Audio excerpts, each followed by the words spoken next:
tekan padi.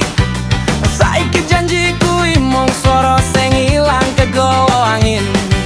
Aku ngopeni tresno iki nganggo lur lan donga wengi, nanging kowe malah lunga nggawa ati sing tak duweni.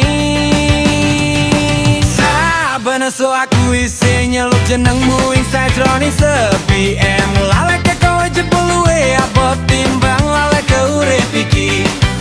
Aku wanita sing tau mbok janjeni dadi omahmu, nanging pungkasane mung dadi tamu ing krita tresnomu.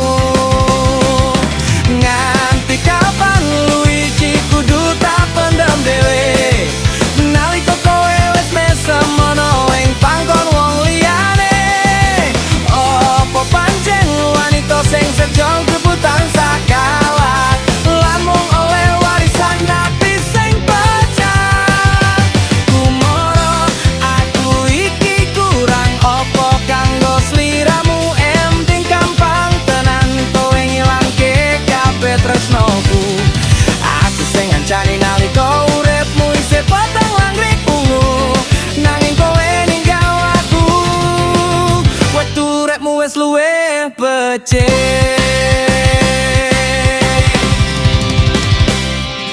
Saiki saben lu dadi saksi tresno sing ora dibales. Saben ambegan mung nggawa jenengmu sing saya ngiris. Yen tresno iki pancen mung kanggo gawe taku, ngopo mbiyen kowe ngajari aku carane tresno marang sliramu.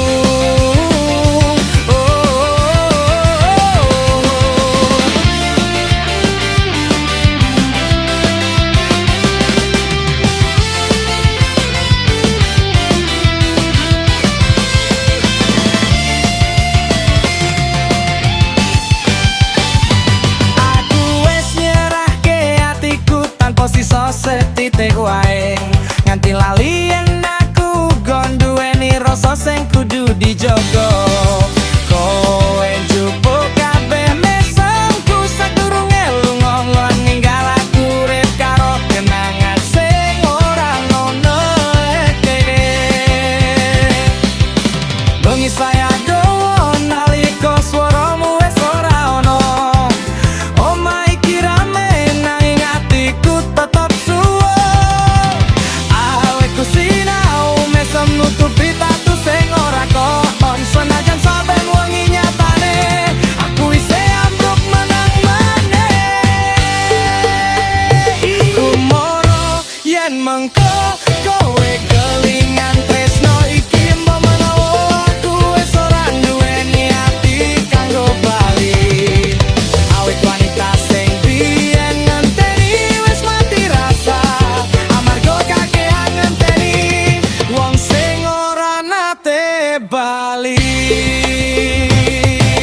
Saiki layu puspita Kartini tresno sing suci, kembang sing biyen mekar saiki gugur tanpa direngku maneh.